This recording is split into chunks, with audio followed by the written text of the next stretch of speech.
Hi, welcome. This is Homebody Rundown and I'm HR. This is week 2 of a 5 or 6 week pantry challenge. The goal is to primarily use food that is already in our house, in the pantries, the refrigerator, and the freezers. I will still go to the store for basics, especially to pick up items like milk and produce for youngest child who still lives at home. Our 2 oldest kids went back to college over the weekend, so now it is just myself, my husband, and youngest child at home. But we do eat almost all of our meals at home. My husband and I eat a primarily pescatarian diet, but we are not super strict with it.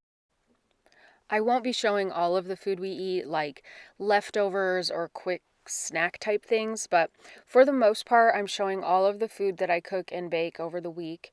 It can be quite a lot, but I am a stay-at-home parent and I do not have little kids, so I have that kind of time. Also, this is not a recipe channel. I do not usually follow recipes, but if I have a similar one or a recipe that inspired me, I will link it in the description. It's just how I prefer to cook, but it does not always work out, even when I follow a recipe, and I'm going to show several of those times in this video today. Starting off the week with a nice breakfast. This is frozen blueberries, a little water, and I added some maple syrup. Just to heat these through, these are going to be a topping for pancakes. I'm making a little slurry of cornstarch and water, not very much, just want to thicken it up a bit. These are vegetarian sausage patties. It is Beyond brand. This is boiling now, so adding in that cornstarch mix and stirring it, letting it cook for another couple minutes, and it will thicken up more as it cools. Pancakes I made last week, well, actually yesterday in this video. And then to warm those up, I am just going to use the frying pan that I made the sausages in, adding a little butter. That way they get a little of the sausage flavor as well when I heat them up. Topping with the blueberry mixture, and it was really good.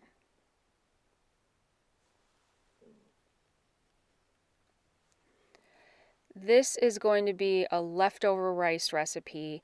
I felt like some seasoned rice, so I'm going into this pan with avocado oil, and this is pre-cooked rice that's been in the refrigerator, so I had to break it up a little bit. I like to use the meat masher thing, and I forgot to have these out on the counter before, but I'm also going to use bouillon and lemon juice. So adding the seasonings, I had some chipotle and some paprika. These are minced onions because I am out of fresh onions. I did also add some onion powder, black pepper, garlic powder mix. These are leftover peas that were in the refrigerator and some sliced roasted red peppers. This is the bouillon, and then what was left in a jar of tomato sauce. Adding water, getting this all mixed together, bringing it up to like a simmer. The rice absorbed all that liquid and gave it a taste. It does need some lemon juice and a little more salt. I did not add any salt to this originally because of that bouillon. This was excellent.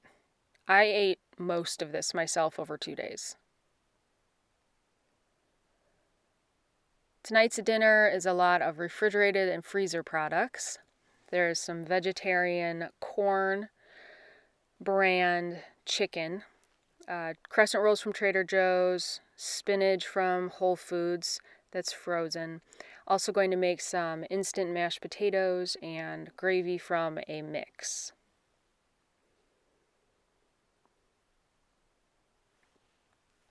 This is some avocado oil and that frozen veggie corn brand chicken.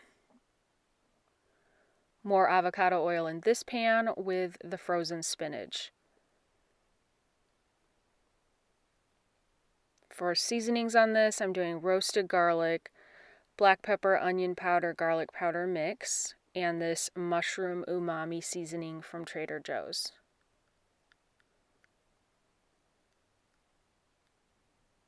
Also, I'll add salt.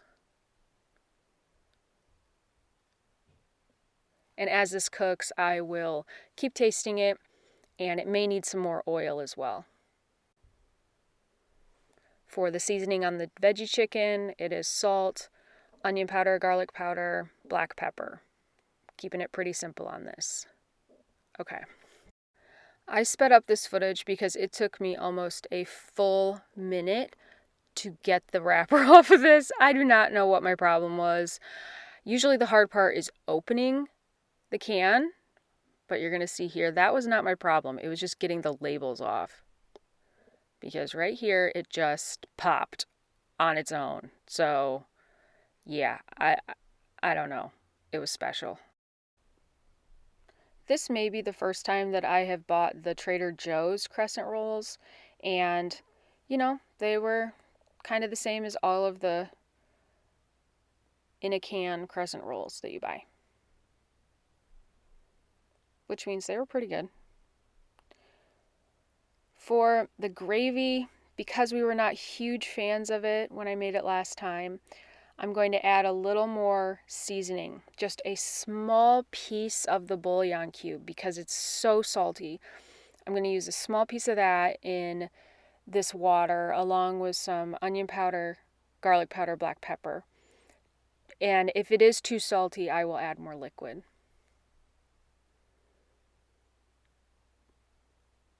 The spinach has cooked down quite a bit, adding some lemon juice here and a little more salt.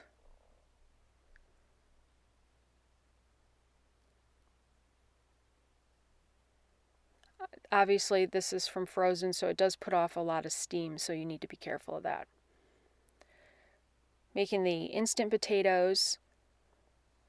These are from Azure Standard. They are frequently, or they have been out of stock when I have tried to order them before at times, so I also buy the Bob's Red Mill. Actually, I was buying Bob's Red Mill instant potatoes before I was doing Azure Standard. My oven seems to run hot, and I cook these less than the time, but they still got very golden brown, but they were good. They weren't burned. And then here's the rest of the dinner. Added a little gravy to the chicken or veggie chicken as well. All right, this week for grocery shopping, we needed orange juice, bread, and apples. I went to the local store. Nothing is organic, and the apples were on sale, so this was just under $13. Making a meal primarily from leftovers. These are potatoes, veggie chicken, two kinds of veggie chicken, I guess, spinach. I had some goat cheese that is new, that's from Costco. So into this cast iron pan, added some olive oil and some of the potatoes. I'm not using all of them because youngest child just likes to eat them plain. Sliced up some of this, and I think this is a spicier veggie chicken. This Kinder's wood-fired garlic seasoning. Pretty sure it's not vegetarian. I'm not sure, but it has natural flavors, so I do not know for sure. Garlic powder. Diced up some of those roasted red peppers.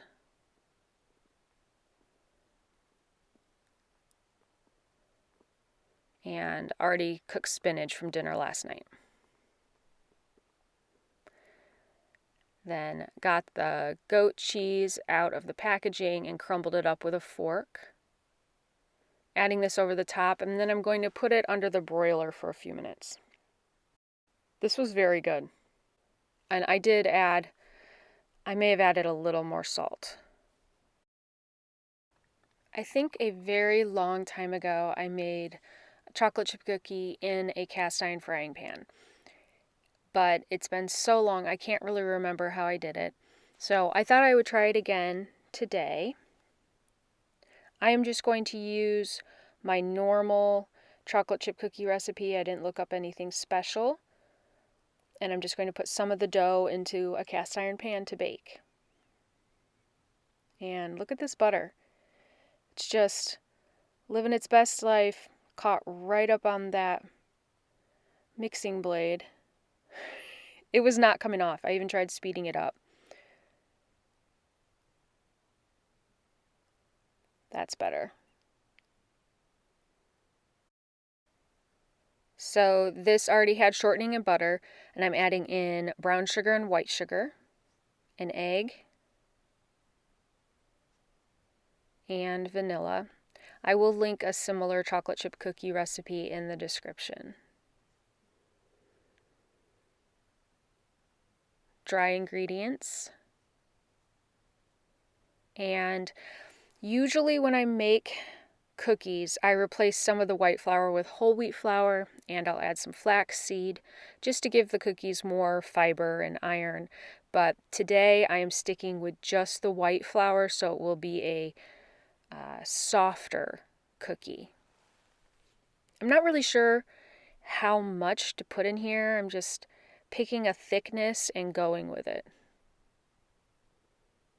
I did melt butter in this pan and spread that all around the bottom and the sides.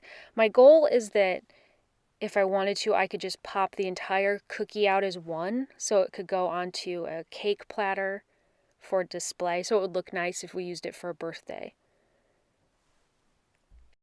And with the dough that's left, I will bake those up just as regular cookies.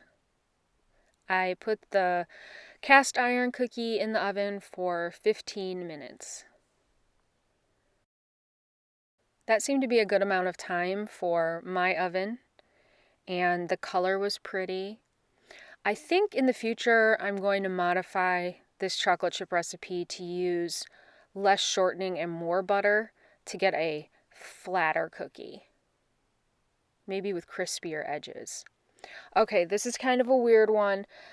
I have a couple of these Asian or Korean pears from Costco, and we weren't huge fans of just eating them plain, but I don't want them to go bad. They were really expensive. I think it was about $10 for 3 of these things. And my idea was to make a salad with one. Originally, I was thinking more of a Waldorf salad because these do taste so much like apples, but I just wasn't feeling it. So I decided to go with more of an Asian salad. Going to get out ingredients to make a dressing, and then realized I'm just going to try using the Trader Joe's sweet chili Thai sauce that we use to dip egg rolls in. So I added a little avocado oil to that, chopped cashews, and cilantro. Trying to figure out what size to do for the pears. I decided to go with this fairly thin slice, and then I chopped these into more bite-sized pieces. Oh, I also sliced baby carrots and added those. Wasn't enough dressing, so I did decide to add toasted sesame oil. I'd hesitated on that at first because it's such a strong flavor, but it just needed something more. Also added more chopped cashews. It was still lacking, so I decided to go for an acid. I used lime juice, and it was awesome. That is exactly what it needed. Really, this just gave off bagged salad vibes, so not amazing, but pretty good. Here are the chocolate chip cookies. This was all that was left of the dough after I filled that cast iron pan, so there's a lot of cookie in that cast iron pan. And unfortunately, I let it cool a little too long. I put the ice cream on there and it didn't really melt much, but that's okay. The butter did the trick, at least in my cast iron pan. The cookie released off of the bottom and the sides really well. So I don't think it would be a problem to put a cutting board over the top, flip it over. I think the whole cookie would come out in one piece. Well, I'm going to jinx myself if I say this and I try it next time, but I really do think it would have come out fine. But I decided to just cut it in the pan. Less dishes. But you can see here how clean the cast iron is. And of course, this was delicious.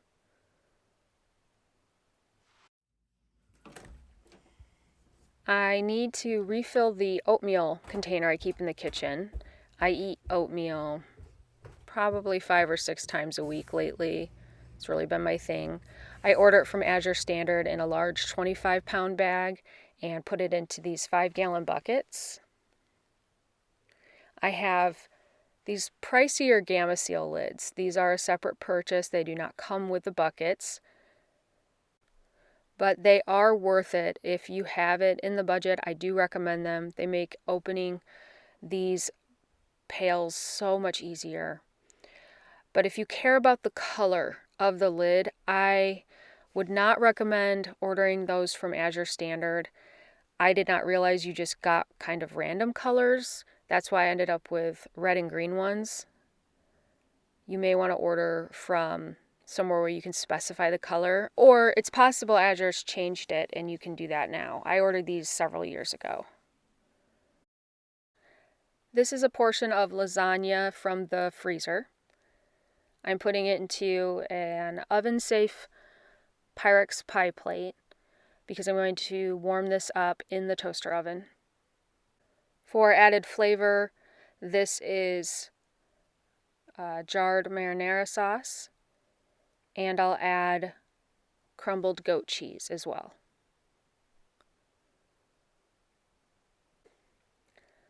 This was not bad for freezer lasagna, and adding that sauce helps make sure that it's not dry when it gets reheated.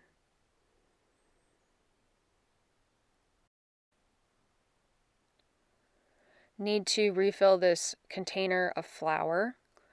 I get these containers at Walmart in the Tupperware aisle or the plastic storage container, kitchen storage container aisle. And I do like to empty out the old flour before I add in the new flour. And I forgot to hit record, but I do use a towel as I dump in the bag of flour just so that it doesn't poof all over everything. I am making pizza dough. This was yeast, some warm water, and I do not have the right kind of flour. I have done this before where I'm using all-purpose flour instead of the double O pizza flour. I highly recommend that pizza flour. It makes a wonderful dough, but I don't have any. Also added oil and salt. I will link the recipe below. It's a King Arthur recipe, but just be aware I am not following it accurately. I'm using the wrong flour, and I do end up making a lot more crust than it calls for, and it doesn't work out. You'll see. So here I formed it into a ball after it kneaded for 5 minutes or so in the KitchenAid mixer. Put it in the oven on proof. So this is after 1.5 hours, 2 hours in the oven proofing.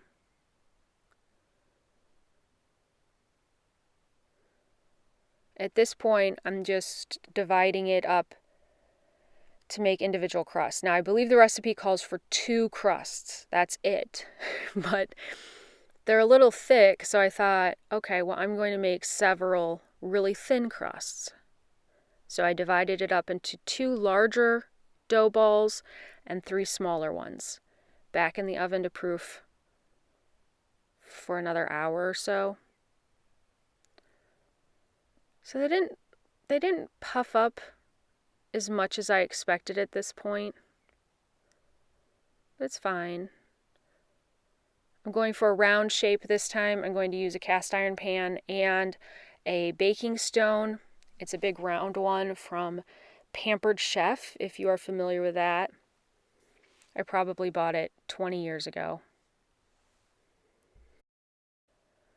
I rolled the dough very thin. I realized later I rolled it too thin, but I fold them up into quarters just like I would a pie crust and got those all rolled out and off to the side so I could clean up this space. I don't have a lot of counter space in my kitchen, so kind of need to clean as I go. This is olives and banana peppers from the holidays. I just emptied the jars out into the food processor, chopped them up, and put them in the freezer because we just weren't going to get through all of that, and I knew we could use it as pizza topping in the future. This is that Pampered Chef baking stone that I mentioned, and I did preheat it in the oven. And what I should have done is make the pizza and add all the toppings on a cutting board so I could just slide it right onto this because it was already hot. I had to be very, very careful to not burn myself. Not really so much on the stone, but on those metal handles on the side. This is that olive mixture, goat cheese, mozzarella cheese, red pepper flakes, and some garlic salt. So the crust did hold up well enough to slide off of the pizza stone, but it did not crisp up well. And honestly, I swear it somehow got even thinner. It was pretty much tortilla pizza. It was painfully thin. It didn't taste bad, but didn't really work out either. So next time I make this recipe, I will make sure I have the right flour and I do not roll the dough so thin. The rest of the crusts I'm pre-cooking or partially cooking, and I'll get those in the freezer. On this afternoon, I just really felt like polenta. I'm making it in the slow cooker. I've done this before, but I've never used this teeny tiny crock pot. I've always used one that's, I don't know what size it is, but it is somewhat larger than this one. And it cooked great. I did it last time. This is a little one. I think the boys won it at some contest at college and they weren't going to use it. So it made its way back to the house. Adding in the polenta. I did spray the sides. It does not say on this recipe that you need to do that, but I did. Adding in the water and salt. This is Bob's Red Mill polenta.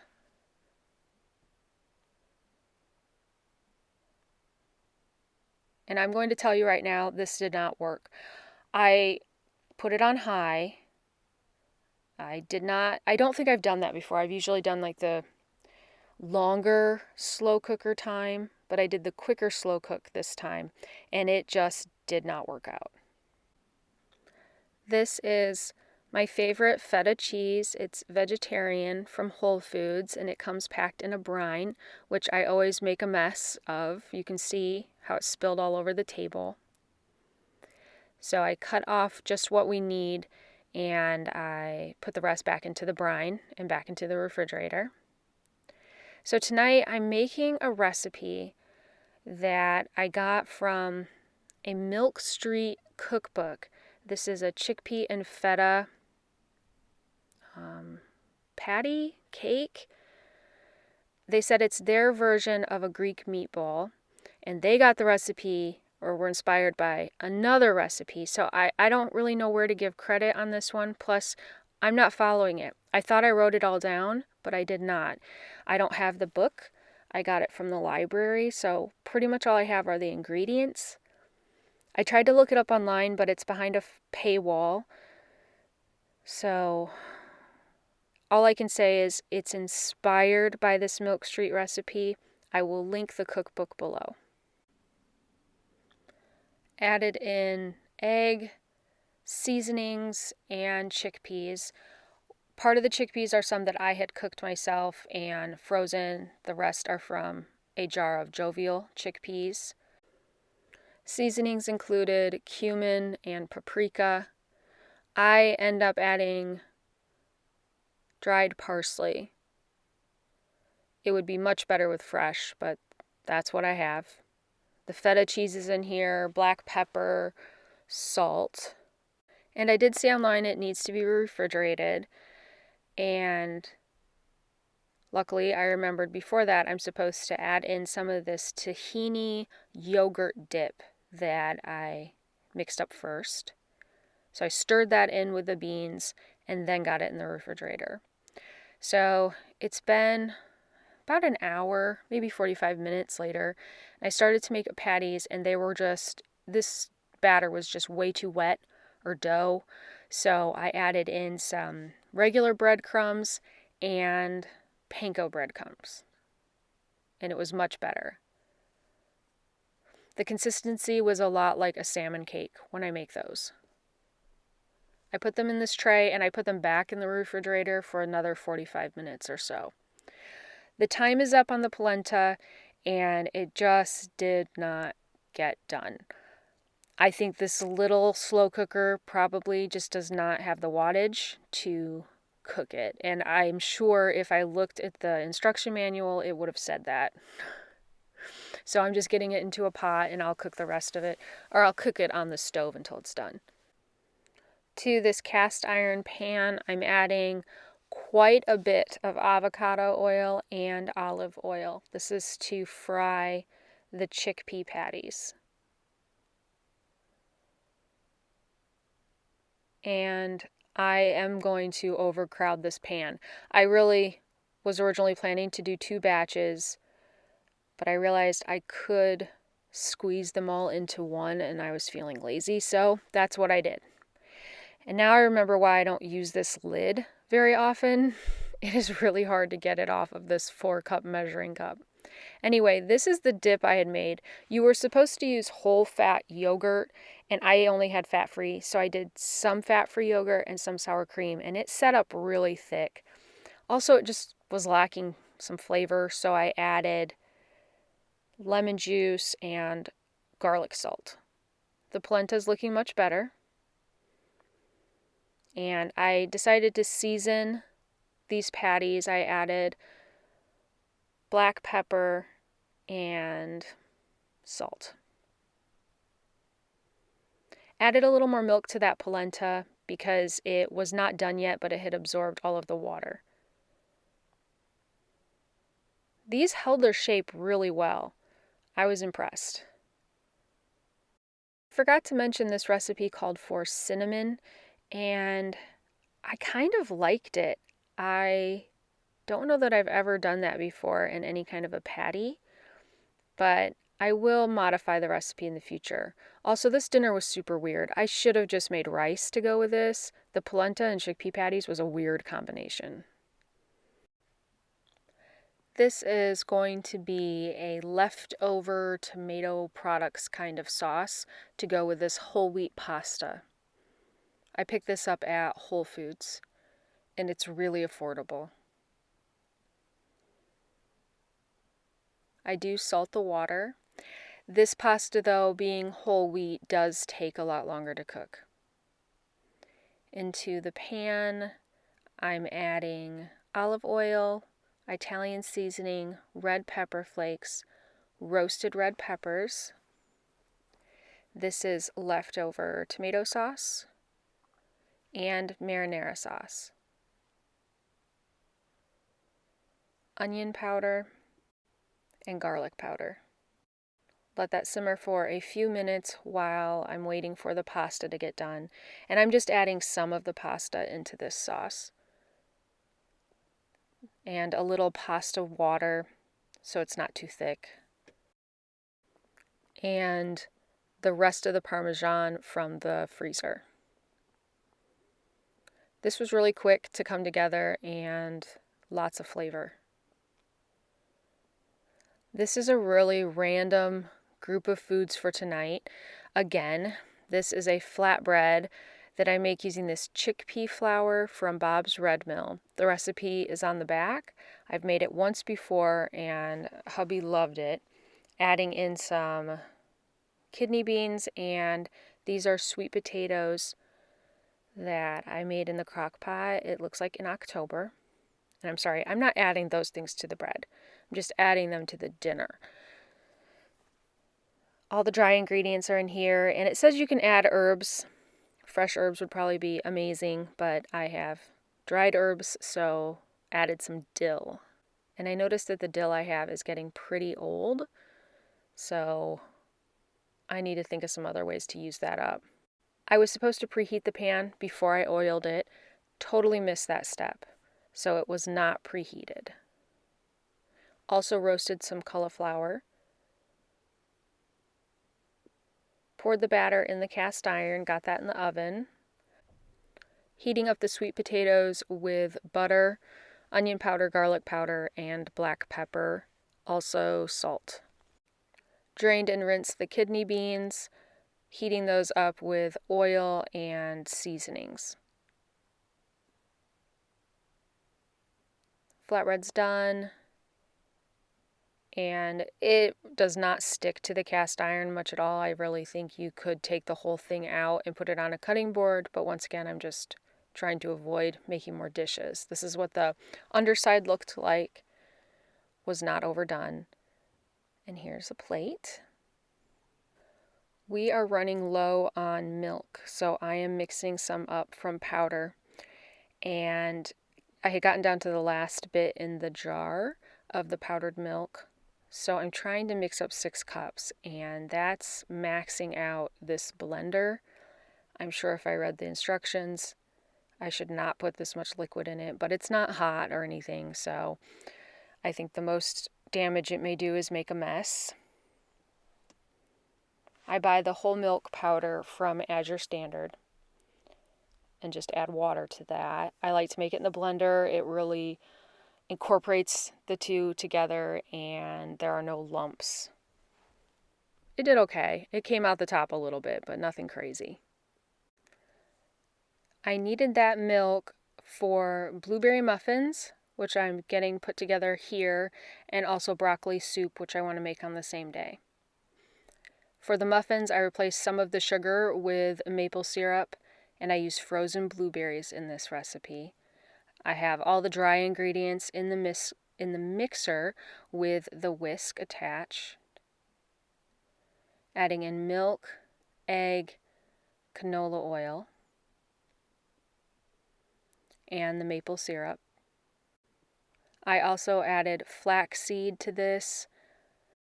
I did not replace any of the all-purpose flour with whole wheat flour, making sure to scrape down the sides, and then took it off of the mixer, stirred it really well just to make sure everything from the bottom was incorporated, and then folded in the frozen blueberries. This amount makes 12 muffins. And these are not super sweet. They're not as sweet as cake. They are more of a traditional muffin.